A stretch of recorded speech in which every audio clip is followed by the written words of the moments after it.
Hello and welcome to the Daily Atheist Morning Show. It is Wednesday, the 11th of November, 2020. I am your host, the amazing Super Chris.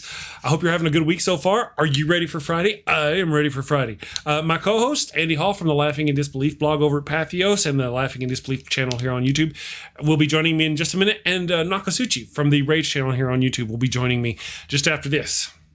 Are you feeling the world is leaving you behind? Do you look at all the pseudoscience, rumors, and wild speculation on the internet and wonder, why can't I do that? Well, friend, you can. We can help you. We are Conspirowin. You may be thinking, but my idea of the center of the earth being made of ice is far-fetched. In a world where people believe windmills cause cancer, we say no dream is too big. Listen to the voices no one else can hear. Team up with Conspirowin. Consequences. Yeah, that's another one I'm going to use. Yeah. All right, guys. Good morning, everybody. We're here. Consequences. The word was consequences. That's the word you're looking for. Caught you, Andy. Good morning. Good morning. Andy's like, I club you like a baby harp seal. I hope you're all having a good week. Good morning, Andy. Good morning, Nokasuchi. Andy, what's going on, man? How's it going this morning so far? I am doing well. Got up early, got some work done, and here I am ready to do whatever the crap I do here. I don't even know what I do here, Chris, but I do something, and I hope to do it marginally better than yesterday. That's what I'm hoping for. Gotcha. Me too. I'm learning.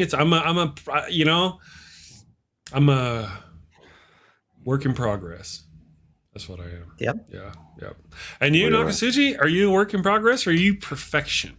How are you? I'm definitely a work in progress. I'm still figuring everything out, but I'm doing pretty good this morning. Actually went to bed last night, woke up at a decent time. I'm having some knee issues, but that's just my life. Goodness. Knee issues. Yeah. The hell you say? I'm not sure what I did to it. Like yesterday, it started to hurt a little bit. This morning, it's like, don't walk. No walking. Wow. Bad. Well, I'm gonna tell you some old man wisdom. Yeah. I'm going to tell you some old man wisdom. My right knee was bothering me back in my 30s, so that was a while back, and I started doing leg extensions at the gym and leg curls, and that helped the muscles around my knee. So actually, I am pain-free now. Yeah, I'll definitely try that. That's one I don't do that. I do sit-ups. Sure, sit-ups are important too. Trying to get rid of this belly. I have no core strength because of my disability, basically, and so it's all just trying to maintain things with Scotch tape and glue at this point. No, I'll definitely try that out. Maybe that will help. Yeah, so I'll try out anything. My disability is a lack of will to actually do anything about my physical condition. I think you're irritatingly genetically gifted, Chris, from what I understand. Both of you tall people curse you. I haven't cursed you because of your tallness lately. All right. I got a couple of news stories, and we can play. Wait. I gotta say hi to everybody. I'm gonna cut it down this time, I promise. So, good morning to everybody in the damn nation. All you people watching on Facebook, YouTube, Twitch, Twitter, all of you. Thank you all for joining us. Sammy Jenkins, Lone Wanderer, Junk Shop Library. You're all wonderful. There's too many to holler out to. I'm gonna crowd up the introduction. Good morning, everybody. Thank you all for joining us. Andy, and go. I want to play good news, bad news. I got good news and I got bad news. Okay. I don't know which ones you guys want to hear first. Let's hit from bad news. Let's do bad news. I'm a bad news. You want to hear bad news? Yeah. All right, we'll go bad news. Let's talk about the Pentagon for a minute. I saw this story on a couple of different news sites. I'm just going to go with NBC News. It says Trump loyalists given top Pentagon roles after several officials resigned following Esper's ouster. The shakeup has prompted Democrats to raise national security concerns as President-elect Joe Biden begins his transition.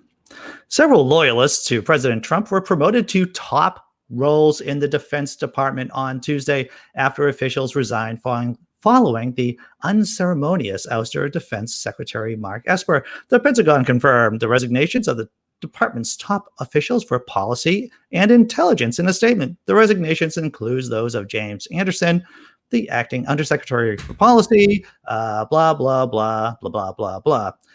The really disturbing part of this is that they are Trump loyalists who are now being put into the Pentagon. And what are these Trump loyalists all about? Let's see. There's a disturbing little paragraph right here.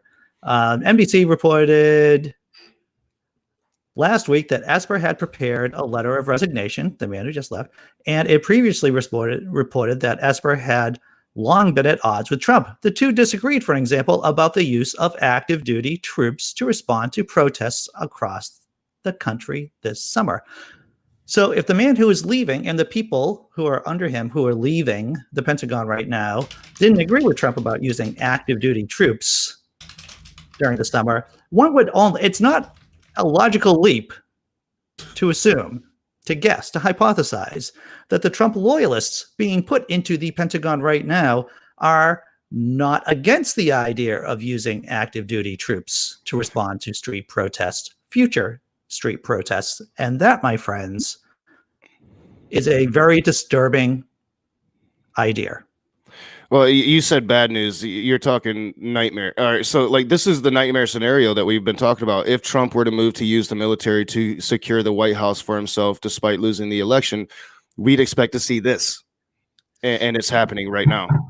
So everybody should be aware. And Biden, the Democrats, lawyers across the country should be up in arms about this. And really, there's really not much he could do. He has this power as president. But be prepared, because this is a clear indicator that nightmare scenario we've been talking about for a couple months, it's here now. You know, yeah. We are sliding into it.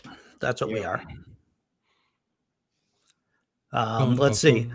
And so, the idea about Trump loyalists going into the Pentagon, the idea that the military is going to have active duty military, may have a free reign, or at least be told they may not even want to be doing any kind of crowd control on U.S. soil. And if there are issues between Democrats, i.e. People who like democracy and the fascists, within only a few weeks from now. Yeah. Yeah. I have. It ain't going to get no better. Well, in fact, we've been talking about the Electoral College, or at least I've been rambling about the Electoral College, about the nightmare scenario of, I'm not going to throw all my dates up here right now, but the 8th and the 16th and the 20th. There's this other art. We're still in bad news, by the way. Okay, I was wondering about that. Yeah. Because the bad news, that's like part one of the bad news. I want to say that. There's actually a part two of the bad news, and I should have kind of like said that. So it's a two-part for bad news. And one has to directly do with the other. I found this article on Axios. It's called The Electoral College Play. Bum, bum, bum, bum, bum, bum, bum, bum. As the weaknesses, President Trump's legal cases to overturn Joe Biden's win become clearer, Republicans are talking more about the Electoral College, hinting at an extreme last chance way for Trump to cling to power. What we're watching in this long shot scenario, Trump and his team could try to block secretaries of state in contested states from certifying results. That would allow legislatures in those states to try to appoint new electors who favor Trump over Biden. Yeah, trying to steal the election. I wonder where we heard that before. First reported here, I think. Yeah. I think we might have talked about that. I think Chris might have brought that up a couple times, maybe. Maybe. All of us, I think we've covered it. Yeah. We've talked about him stealing this election. So I mean, this is it. So ever since we went, we're going to do politics. I'm sorry. Carry on. So between the lines, Trump has not directly said he would pursue this strategy, but Senate Majority Leader Mitch McConnell, our favorite guy in the whole wide world next to Trump, and Secretary of State Mike Pompeo each noted on Tuesday that the election results don't become official until electors cast their votes next month. So they're playing the game. They're playing the long game. At least if they're not playing the game, they're waiting to see what Trump does. Well, a lot of the reporting coming out of Washington is that these Republicans, they're placating Trump and that they're saying that behind the scenes that Biden is indeed president-elect, did win the election, and they just don't want to come out and upset the man-child in the White House. But I just don't know, because we see the moves of the Trump administration going in this very extreme nightmare scenario direction, and Republicans are supporting it. So, like, how long do you placate a loser? How long before you find some gumption and some responsibility and do your damn jobs?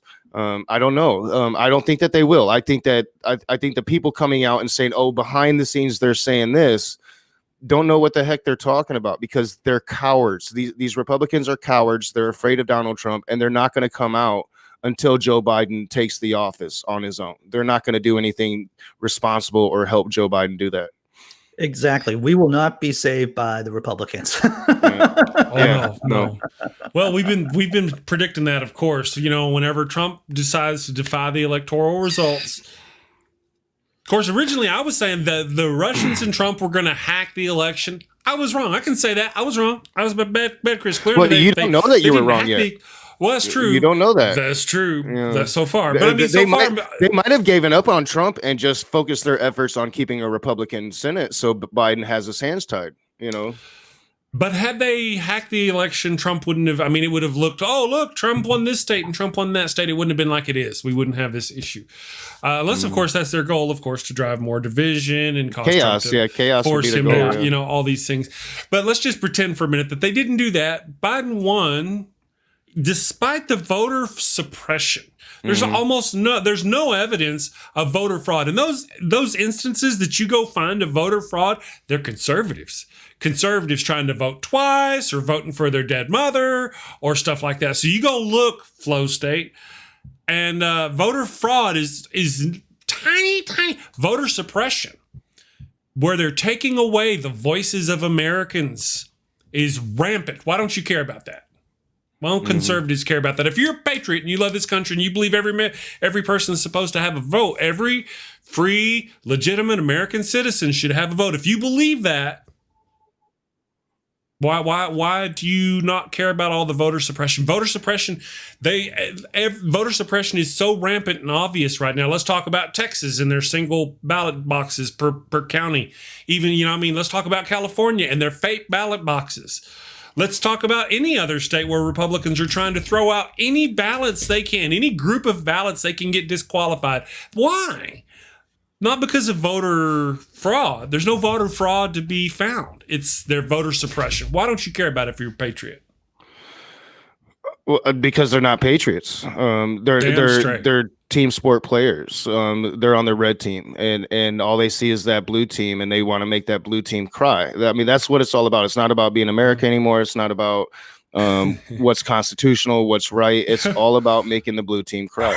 I want to talk. Yeah. All right. It's all about making the blue team cry, and yet when they lose, suddenly we're supposed to be respectful of their feelings and not pick on them. We're not supposed to. No. MAGA tears, baby. I love me some MAGA tears. Give them to me. Because that's what they've been doing to us with liberal tears. They actually have gun oil called liberal tears. Yeah. Hashtag he's your president too. Joe Biden is your president too. He's still your president. I just can't wait so for that. If we're going to see anything more about a big push towards this crazy electoral college strategy, it'll probably be before Thanksgiving, because after Thanksgiving, it's basically they're going to be doing it. They're going to be doing it right now. Like Mitch McConnell, Pompeo, they're not saying the things they're saying unless they were doing it right now. So like this is full steam ahead. This is the strategy. Joe Biden, I hope you got your A game, my dude, because it's time to fight. Where's our team? Where's our guys? Our guys right now are backpedaling, trying to defend what's going on. How come they're not trying to get people impeached? How come they're not doing whatever they can do? They got control of the House. Why aren't they doing They're sending Joe Manchin out. They're sending Joe Manchin out to tell Georgia, hey, I'm not going to vote to expand the court. I'm not going to vote to expand the states. I'm not going to vote for this radical leftist agenda. I mean, that's what they're focused on right now, is sending Joe Manchin out to talk to the voters of Georgia about how moderate the Democratic Party is, instead of fighting for the election we just won. I just wrote this down, and I said, this is what I think. Democrats are acting like they won the game, but it is not over yet. No. Everyone wants to think and do a victory lap right now about, yay, we won, yay, the witch is dead. But you know what? We are still in the game, probably up until January 20th. We need to be, that's what I'm saying. We need to be more aggressive. They have us on our heels. We need to have them so on their heels defending themselves that they can't come after our people. But there's two games being played here, and they are doing it really well. They're attacking us. It's like that hit first. And it doesn't have to be true. Nothing has to be true. They learned that a long time ago. I'm studying something in college. We're watching about this guy. Oh, man, what's his name? Lee Atwater? Oh yeah, it doesn't have to be true. You just come out and start saying things. You know, how many abortions did Trump pay for? I don't know, but we should be asking the right people, the people on the right, how many abortions? I don't know, but let's just start asking that because they really hate that. So a lot of people, that's a one issue thing right there for them. And if they found out Trump had 8 abortions, why aren't we talking about that? Why aren't we hitting him up at press conferences about his abortions? Because that's what those single voters are on. Why aren't we doing that on so many different things with so many different people? Why aren't the Democrats attacking?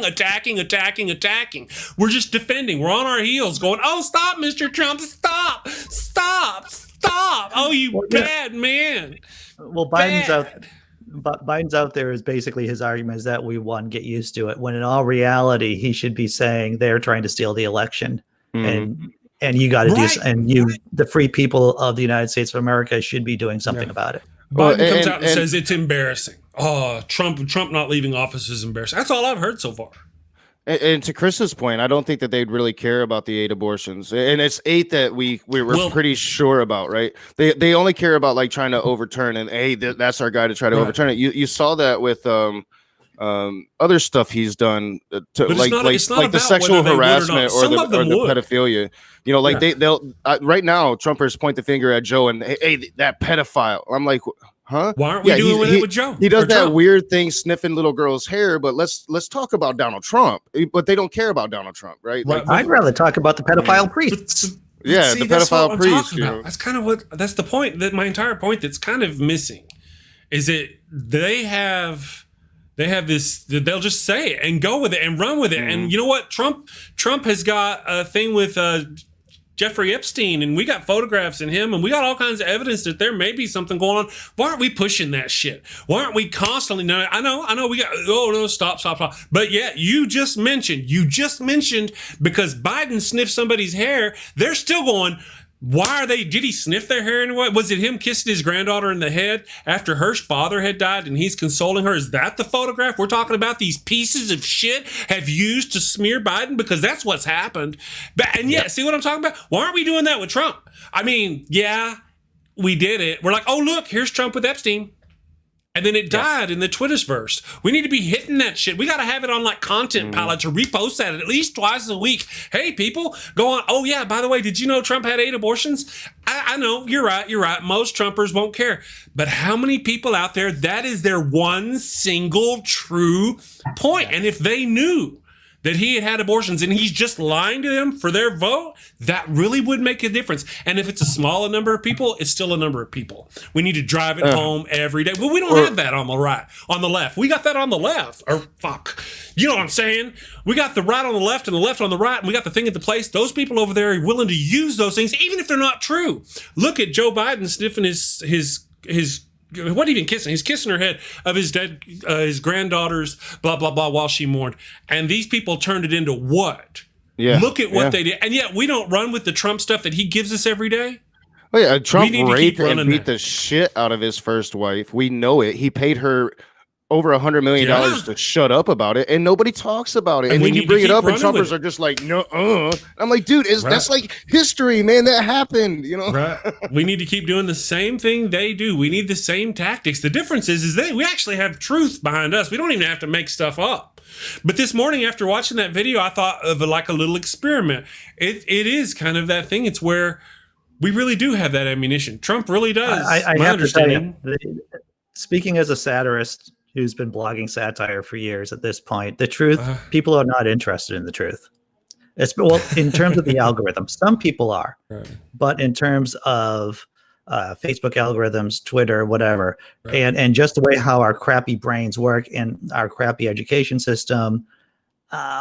Yeah, people don't want the truth, man. People do not. We live in the post-truth We don't even era. need the truth, though. I think y'all are missing the point. Again, y'all are missing the point. We really don't need the truth. It doesn't matter about the truth. I'm just saying we happen to have it on our side.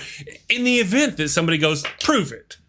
But you go back and watch those things of like George Bush Jr. or any of those people. How did George Bush Jr., he's just like Donald Trump Jr. Go watch. That man, Donald Trump Jr., if we're not careful, he'll be our president someday. Oh, yeah. You know? Yeah. But, it doesn't really matter, though. But we happen to have the truth on our side. We just got to keep pounding at it and pounding those things rather than trying to take that high road. That high road gets us lost. We lose. Yeah. We need to keep pointing out that low road. But we do live in the post-truth era.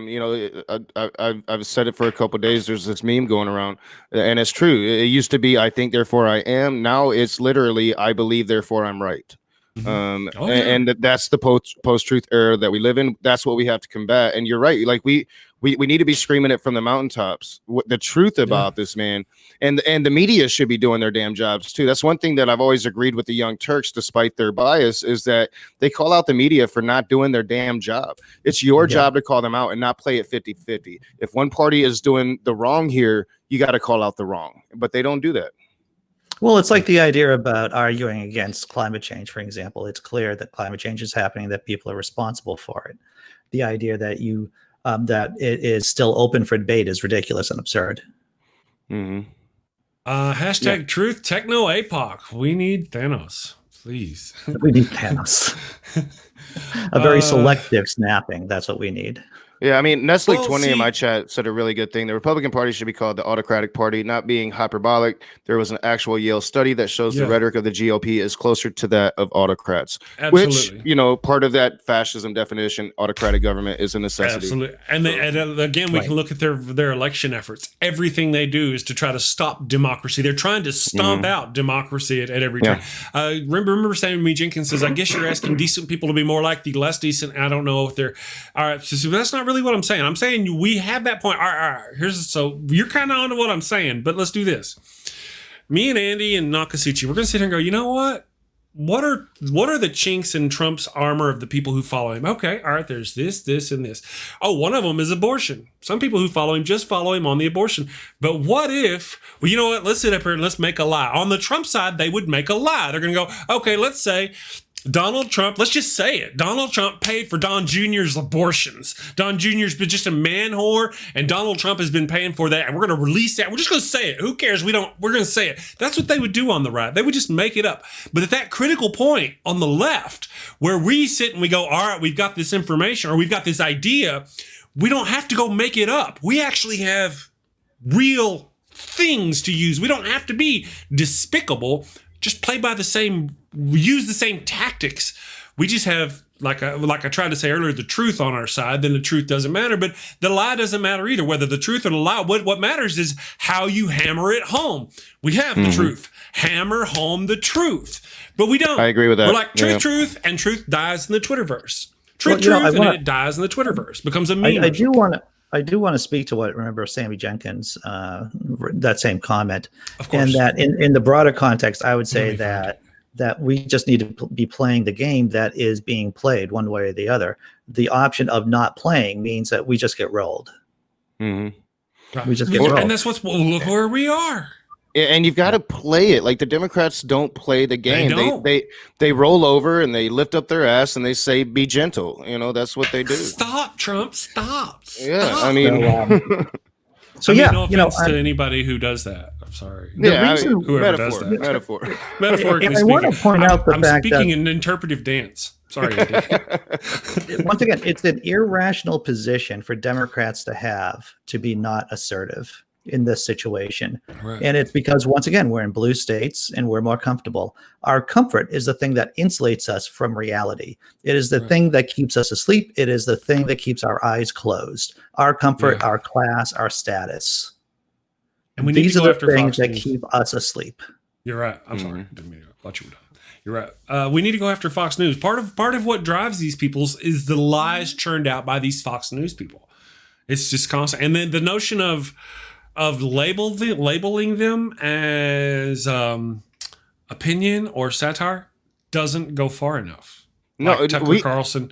We're on the verge of a civil war, and they're trying to overthrow our government. And these mouthpieces are spouting the lies that are propagating this and trying to overthrow our democratically elected government. I was thinking about this just last night.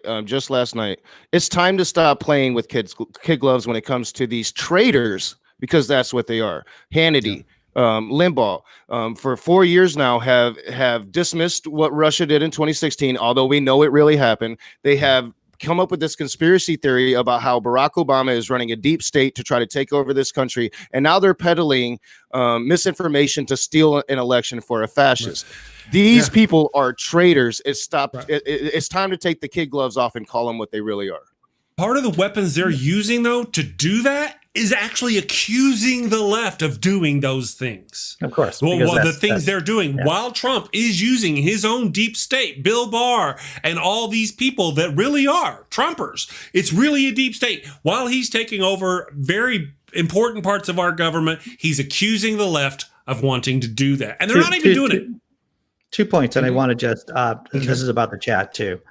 Boom Hughes says it's not a civil war except on TV. I'll say it's the dissolution of the republic that we're seeing right here. It is the erosion of democratic institutions, and you just got to be able to look outside of your door and look at the news. I mean, I'm going to speak in some old timey words. You just got to look at the newspaper, and you can see the dissolution of the republic all around us. So, you know, if a coup is really successful, there is no civil war. It just happens. It just happens. Junk Shop Library asks, so many people, though, are obviously immune to the truth, though. How much energy do we want to put behind a tactic our opponents have shown themselves to be impervious to? Right now, we're on, the clock is ticking.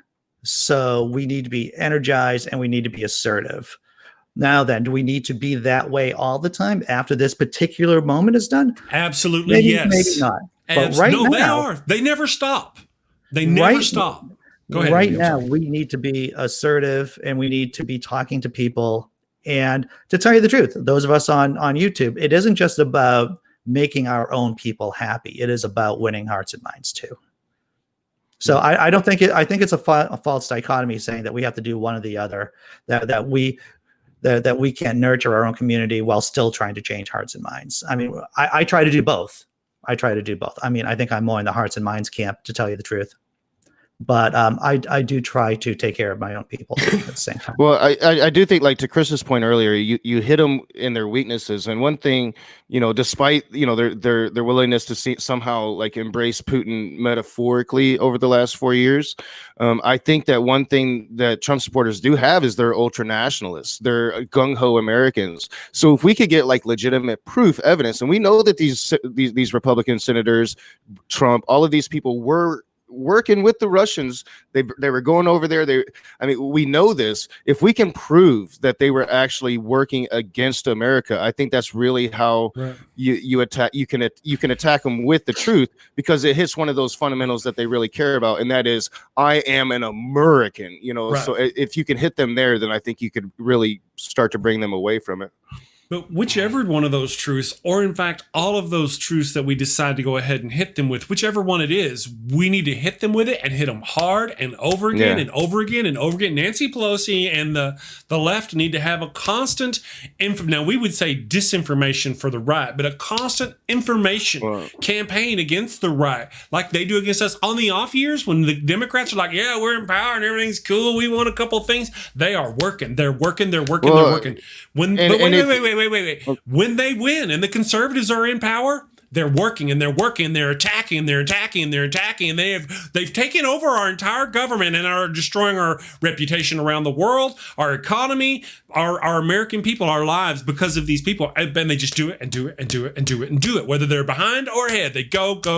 They run up the score, and that's what our Democrats need to do. You're not going to get that with Nancy Pelosi and Chuck Schumer. You're just not. And we just reelected them again. So they're going to be Nancy Pelosi and Schumer are going to be the leaders of the Democratic Party again. You're not going to get new tactics from those two individuals. This is why I am not a Democrat anymore. Democrats are weak. They only care about the status quo. Well, when change happens, it's going to be because of groups like Black Lives Matter. They're going to be groups that can mobilize people, get them out on the streets, and to get ballot initiatives passed like that the Anti-Gerrymandering Act that we've talked about several times in Virginia. Those are the groups that are really going to cause reform, going to be at the spearhead of reform in this country, and not the DNC, obviously. The DNC just wants this neoliberalism crap that basically created Donald J. Trump to begin with. It is the failure of neoliberalism that created Donald J. Trump. And we cannot expect neoliberals to actually solve the problem without being pressured by non-government organizations like Black Lives Matters.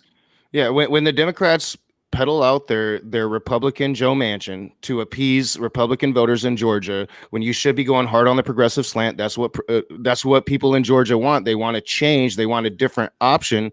But you're pushing out Joe Manchin with this, I'm not going to do what these extremists want to do. Then you are just bending the knee to the Republican Party, and that's what the Democrats do. So we're not going to get a fight from them. We're just not. We need a multi-prong approach and just continue and continue and continue. And to say that the party doesn't have the money to do that, even in the off years, they still got money that they could set aside to advertising, campaigns. Trump did. Trump campaigned for 4 years. What, 2, 3, 4 times a month? He would go on a campaign trail. We need to work like they work. Like the dude didn't even stop with the pandemic, Right. It's like they work really hard for the forces of evil, and we work kind of stop for the forces of good. And we don't need to work harder. We also don't operate intelligently either. You can fight like an asymmetrical conflict, and you can be a very small force, and you can still win big fights. But I'm going to take an example. All right, I'll give you an example about CNN running an ad about masks. There's like maybe a 30-second ad that says, "This is a mask. It's a medical thing. It's not a political thing." And I'm going, this is the most useless piece of crap. CNN obviously spent some money, and they're using airtime to push this narrative. And of course, it shouldn't be a political issue. Masks shouldn't be a political issue. But I'm going to say that ad actually is more detrimental to the cause than anything, because as soon as Trump supporters hear it's not a political issue, you know what they say? Of course it's an effing political issue. Why are you ignoring reality? People resonate with what doesn't, this crappy ad. It's a horrible ad, and you could easily have done a similar ad on the cheap, right. And make it actually winning more hearts and minds just by having doctors, nurses, whoever, teachers wearing a mask and saying it's patriotic while they're doing something. I've mentioned that before. I hate that freaking ad on CNN, and I think it actually goes against the cause. But this kind of simple actions, these cheap, inexpensive things that we can be doing on the left, but we're not doing, because there's some kind of groupthink, this kind of hive mind that just doesn't want to win on a certain level. I think one of the things that we really need to put and somehow get into the mental sphere of the left is election reform. Election reform. And what I mean by that, and this is, Andy's going to point out that I'm crazy. Nokasuchi will probably second him on it. But what I mean I'll say that anyway. All right, so I'm going to interview you publicly, and you're a public person. You're running for office. You're going for that 2-year thing. Sir, would you be willing to guarantee election reform that every American should be allowed to vote, or should have to vote and go through these things? And if they say no, then we're not going to vote for you. That's kind of the, we need to lay out these rules that our new left needs to do, or we're not going to vote for them. And you know what that's going to do? That's going to give us more right. That's going to put the right back in power again, because they're not going to do it. Or are they going to do it? Are they going to vote for election reform and get rid of this gerrymandering? You know what? If you get rid of it, if you actually do the things we're suggesting, you'd get rid of the right and power. But you might lose a little bit of power yourself. There's a little bit of sunshine for you, Chris, because the Democratic Party, as much as crap as I've talked, they have come further to the left on these issues. Before 5 years ago, it was us progressives talking election reform, talking Citizens United, get money out of politics. Now that has become part of the Democratic platform. And that's going to be on us progressives to keep that pressure up. I'm kind of talking about it in my chat right now is, we gave you Joe. Now it's time to be progressives. Keep the pressure up. Bring the Democratic Party to the base instead of the base keep going to the Democratic Party begging for scraps. So that's got to be the goal. I do want to say I have some good news. Okay, good. Oh, I love good. Oh yeah, have you ever gotten to the good news yet? No, we haven't gotten to the good news. We have bad news in two parts, and this is good news on a sliding scale of 2020. My girlfriend, who is who is much smarter than I am, a statistician, and she told me about this site called Mykovidrisk. It is from the medical school over at Brown University. And what it does is that it allows you to plug in some data about where you live and what activity you're going to be engaged in. And it will tell you how high a risk you have of contracting COVID-19. Once again, I put the links in the chat early. It's called mycovidrisk.app. And I'm just going to do it right now. It just asks you some basic questions. Go ahead. And, I just put down, let's say I was going to the pub, my favorite pub in the world, which is the Burn in Somerville, Massachusetts. They have outdoor seating. What was it, Andy? Mycovidrisk.app. Thank you. Carry on. I'm sorry. I was posting it for everybody. And so one of the signs is that one of the first menu choices is about where you're going to be. And so I'm in Somerville, Mass, and I'm going to my pub, thinking that, of course, maybe I'll just drink myself stupid or just drink myself stupider.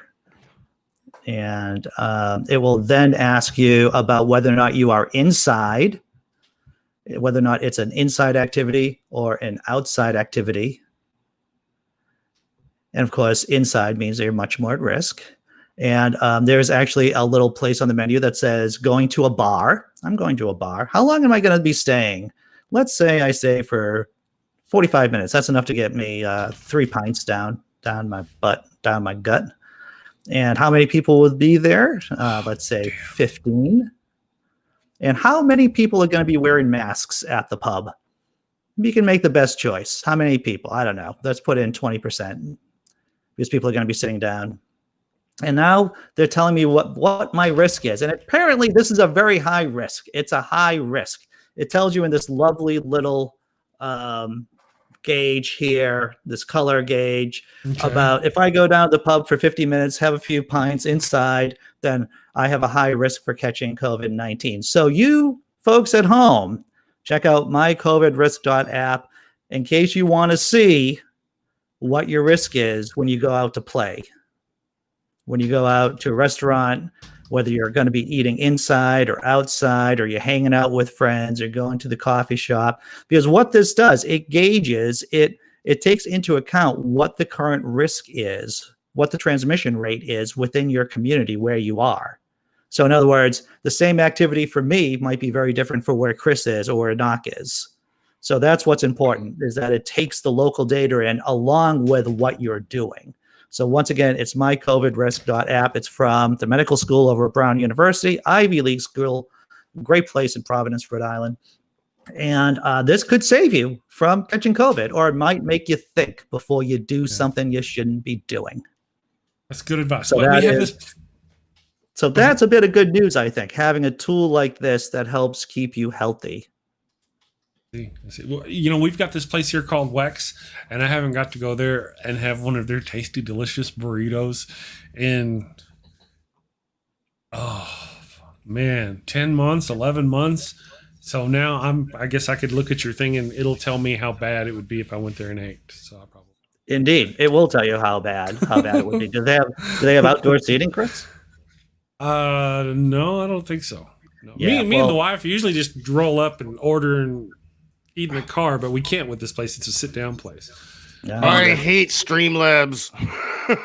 Thanks, Chris. Streamlabs. What's wrong? I just gave everybody 5,000 points and it didn't work. Sorry. Say that again. I'm playing with my bot. I gave people points and it didn't work because Chris knows Streamlabs only works half the time. Right. Yeah, it's complicated. I don't know how that works, man. I don't know how as far as points and what you do with the points, I have no idea what you do with the points. I don't know. So I don't know. You can have little side chat games, but you need points to play the little games. And like my side chat gives you like 1 point for every 150 hours you watch. I see. Not that bad. I'm exaggerating, but I'm Okay, sorry. okay, that's I got a little sidetracked with my tech stuff. I was really trying to think about the most non-insulting thing I could say, and usually when I have that look, it goes no, no, no. Funny, but no. That's like That's what we call Arnold personal Schwarzenegger. growth, people. Personal growth. Yeah, yep. Yeah, I don't know nothing about points, so I've thought about it on my channel, but I just never have, and it may not be working on your channel. I don't know why it wouldn't be working. It works sometimes and sometimes it doesn't. So I just have to keep doing it. Yeah. After the stream, everybody in my chat, and if you come to my stream after the stream, I'll fiddle with it and I'll try to work the points and make that more interesting for you guys. Where are my points? I'm watching you right now. I'm actually talking to you. Shouldn't I be getting extra bonus benefit points here? You should. If it worked that way. Exclamation points, and it'll tell you how much you got. It's probably like 4. You know? 4. What can I get for 4 points? I feel like I'm at one of those. You can exclamation gamble 4 points. Oh, wow. There you go. Yeah, I see. Yeah. You know, yeah, I've never really, if it weren't for the only thing I think I use for Streamlabs now is the tip cup now. Maybe I think I use the alerts too. The little alert, but the tip cup and the alert. Other than that, everything is either Stream Elements or it all lives on my computer. Yeah, so. I'm trying to emulate Dragnot and what he does in his side chats, because people will go in there and they'll play their little games and they'll talk their smack. So I'm trying to get there, but Dragnot's smarter than I am. So. Well, first of all, I think it takes time, obviously, but then in cases like yours and Dragnot, you guys stream a lot more. We're like once a day, and people are usually watching. We're more topic driven and talking about stuff, and you guys are streaming for hours, and there's a lot of ramble. So I could see why that would be more set for games where this watch me keeps you involved. Yeah, with the really long streams, especially. Yeah, with the long streams. Yeah, these we're going to be wrapping this up here in just a minute. I don't know. Maybe one of these days we'll figure it out. Yeah, sorry, I didn't mean to derail. I make my faces. I can't help it. I'm intrigued by this shadow token economy that you're running there, Mr. Raging Atheist. I'm intrigued by it. Speaking as a person with a psych background and has made many token economies in the past, I'm intrigued how this weird jerry-rigged kind of behavioral incentive system you have here. We're trying. There's a whole thing called stream loots. It's where people like buy and play games during your stream or something, and you make money with it. You ought to go, if you're into that, you ought to go look it up, Andy. And I'll check it out. Apply yourself to that. I'm the T-34 tank of streaming here. You see my wonderful background here. Once again, as we were saying before, I don't know why people come and watch me, but it's certainly not for my backgrounds or my high-tech stuff. Well, it wasn't about the background. It was about understanding how, like you were talking about, making up false economies. Oh, well, I know how to make it. How does this thing work? How does this stream loots? What's the thing that works? Then you can go, Chris, well, really, all you got to do is put an overlay here and do this, and it actually takes it. People play a game, and then they do this and this, and you go, oh, because you understand how to make your little micro economy. I have no idea about all that stuff. I'm just saying. Like, I'm learning. I'm learning. The most powerful ways of scheduling reinforcement, positive reinforcement, is somewhat randomly. So it isn't a direct one-to-one relationship. So you do one thing, you get something back. It's more like you do 5 things, and somewhere randomly within those 5 activities, you get a reinforcer. So those are by far the most that's the most pleasurable way for us, because of our monkey brains, how they're wired up. It adds a certain amount of randomness, and it's like, ooh, how about that? I just got something. Yeah, we like the shiny. Yes, we like shiny. That's true. I get it. I understand. Well, I think that's one of the reasons why we're going to so many different platforms. We got so many different ways that people can watch, for that purpose, different kinds of shiny. I wish I could get those polls all lined up in one, where people watching on your channel could play in the poll. If Streamlabs, that'd have to be a stream or restream thing, though. We're talking tech, and we're not supposed to talk. Yeah, there should be a way to where I could set up the same exact poll in my OBS that you're setting up in yours, and somehow we could link the two to where the numbers would be linked. Yeah, I'm sure that if there isn't a way, that there will be one coming with an update as they get better and more advanced. All right, I got a funny story. Oh, thank you. Can we go back to talking about me and what's really important, which is mayonnaise, my fixation with mayonnaise and salsa. Oh, my goodness. I did a short comedy bit the other day. Yes, you And one of did. my one of the commenters, we were talking about mayonnaise and Did you salsa. actually I said, eat that? Of course I do. I love mayonnaise and salsa. I made a sandwich and I made a video out of it, and it's funny. And it has "Ode to Joy" being played in the background. It does. Bum, bum, bum. Very diehard. That's what that is. It's a very diehard kind of sandwich. But I do have a funny story about salsa and mayonnaise Okay, yeah. that I said I would talk about on this show. And since we're talking about StreamYard and token economies, I think this is the way to like save the show basically Yes. from this miasma that we're in. So, as many people know, I worked with people with disabilities for quite a while. And typically I was the only white guy in the crew in terms of staff. A lot of people of color working in management positions as well as regular staff positions I was in. And occasionally we would have get-togethers. We would have parties, and I'd be the only white dude in the room. And one day we were having a party around one of the holidays. There was a bunch of us. And there was salsa, and it's a nonprofit. So there isn't a lot of expensive food there. It's the basic chips, your salsa, maybe a few of those nice cheesy puffs there, the cheesy curl things. And my boss, who was just saying that how she likes to mix mayonnaise and salsa together. And I thought right there, Chris, that I found a soul that could understand me on a deep level. And I turned to her and I probably said it a little bit too excitedly. I love mayonnaise and salsa sandwiches. And the whole room got quiet and turned to me. And she goes, I don't like it that much. I've never heard of it. But So I saw your video. So that's my salsa and mayonnaise story right there. I asked, did you eat it? Because in your thing, you cut it in half and you show it to us, and you're like, end of the thing, Yeah. Oh, yeah. I was like, did he really eat Well, that? people don't want to see me on camera. Come on. I know what shorts are all about. People don't want to see me. If I had some hot girl there, I would say, eat the sandwich and smear it on your face. But yeah. You work with what you have. Work with what you have. Yeah, I saw it. I just wasn't sure. Some people do weird things with food, and I don't want to know what you do with food, because I feel like we could go into some pretty nothing horrible. I eat it. Horrible spots here. But all right, a similar story though. I remember, I don't know if it's similar. Who knows? I might try mayonnaise and salsa and like it, right? Because one day I was working with this guy and we stopped at Pizza Hut, and he got ranch and put it on a plate and then dipped his pizza in the ranch and ate it. Oh, yeah? I was like, oh my God, that's disgusting. But then I started doing it. I've done it ever since. I hardly won't eat a pizza without it now. Sacrilege. I am a big Sacrilege. fan of pizza crusts in ranch. That's what I am. I'm not going to lie to you. To me, a ranch on pizza is in the same conversation as pineapple on pizza. This is sacrilege we're speaking of. Just kind of drive it back before we got about 10 minutes before the show. I just want to drive it back to the topic. To salsa? No.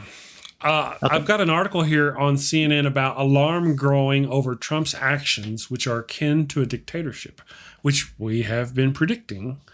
Everybody predicted. Nobody didn't predict it. But I tell you what, had Obama done the things that Trump is doing, the right would have been up in arms. They really would have. I mean, they were up in arms now without it happening. But I'm just saying, they would have been, that civil war would have been a lot sooner had Obama been trying the shit that Trump is trying. Obama did, Obama did an executive order, Nokasuchi, something about the Dreamer Act. And you were like, oh no, he overstepped his bounds. Well, he overstepped his presidential power, but he did what he had to do because the Senate wasn't going to do anything and the Dreamers were going to be left out to dry. So I don't knock him for doing it, but it is the one time that he overstepped his authority. Republicans called him out for that one little step because they wouldn't do anything about the Dreamers. So he took it upon himself. And now, it's just a blatant hypocrisy because look at all of the executive orders of Donald Trump overstepping his authority, and they say nothing. So when Biden gets into office, we need to start doing that. We're going to have a really close thing in the Senate, closer than we've had in a long time. We've already got control of the House. Is the House useless? Can the House do anything? Well, they need to freaking start doing it. Now it's going to be really hard because we have a very slim majority in the House now, and most of that is your moderate. Let's call them what they are: Republicans. They call themselves Democrats, but they're Republicans. And AOC and the squad, they're out on an island right now. It's kind of sad. Yeah. Well, you know what, guys? It's been about the hour. I'm going to go ahead and wrap it up. Andy, what do you got going on? You got anything going on? Tomorrow's Friday. You got anything going on today? I'm probably going to be making another funny video today. I'm thinking about doing a late night show on Sunday. On Sunday night, I'm working on that. And of course, check out my blog, Laughing in Disbelief. I post funny things there, sometimes several times a day, and people laugh and chuckle and share. Most importantly, share the posts. Andy's very funny. You should check him out. Why, thank you. Andy's funny. Why, thank you. Did you see the article he posted this morning about, what was it? Baron Trump's college fund has been stolen. Oh, yeah, that was hilarious. That was hilarious. That was good stuff. Yeah. So go check out Andy's stuff. I've been lucky with a few viral posts lately, and hopefully that one will go viral too. But we'll see what happens. Well, you need to write one of those about Don and his abortions, and another satirical one about Don. Never mind. Sure. I'm driving using your mouthpiece to drive my agenda. I think we have very similar agendas, Chris. I think we have very similar. There you go. Yeah. All right. Hey, Nokasuchi, man, what do you got going on? We'll be having a Bring Your Topic open room. I tried a different type of open room last night, so Bring Your Topic tonight at 7 Eastern, and then at noon I'm going to be going live and talking about my interactions on Praise's channel 2 nights ago. This is why I wasn't here yesterday, because I was up super late. So I'm going to be reviewing what happened there. A bunch of Christians arguing with each other over the Trinity. Hilarious. So come and join the good times at noon Eastern time. Noon Eastern. Okay. Well, I've been notified that today is Wednesday. Yeah, I thought I wasn't going to comment on the slip up. I'm like, tomorrow better not be Friday. I'm really looking forward to Friday. I'm eager. But here's the deal. It's been many moons since the wife has had a day off. She got today and tomorrow off. So I'm eager to get out of here and go do that voodoo with her somewhere else and not be here with you. She should have a Patreon account just for her having to deal with you, Chris, to tell you the truth. I mean, where's the links for her? Preach. For her a couple of shekels. This woman suffers and gives and suffers because she loves me. So, all right, guys, I am off to save the world. I hope you have a wonderful day. I hope everybody watched. Oh, wait. Don't leave yet. We're running the commercial. We run the commercial at the end for those who don't know, for those who haven't seen them, because a lot of people are, and we're going to make more. Andy, I'm going to do storyboarding one right now. I'm storyboarding a commercial. Yeah. Awesome. Andy, me and Andy often write together. I'm going to create a shared Google document. I'm working on one for a GOP commercial. Oh, commercial for GOP people. That'll be good. And I thought, I've got the funny parts. I just need Andy to add the rest. You need me to hunch it up. That's what you're asking me to do. I know what you're saying, Chris. Just twist that knife in that belly a little bit, All right, guys, I'm off to save the world. Thank you to everybody in the damn nation. You have a wonderful day, and we will see you tomorrow. Enjoy this commercial. Take care. Are you feeling the world is leaving you behind? Do you look at all the pseudoscience, rumors, and wild speculation on the internet and wonder, why can't I do that? Well, friend, you can. We can help you. We are ConspiraWin. You may be thinking, but my idea of the center of the earth being made of ice is far-fetched. In a world where people believe windmills cause cancer, we say no dream is too big. Listen to the voices no one else can hear. Team up with ConspiraWin. Get out of here and start setting. Thank you for watching the show. A special shout out to my gold level Patreon supporters, Cindy Plaza and Ian Davenport. Thank you and have a great day.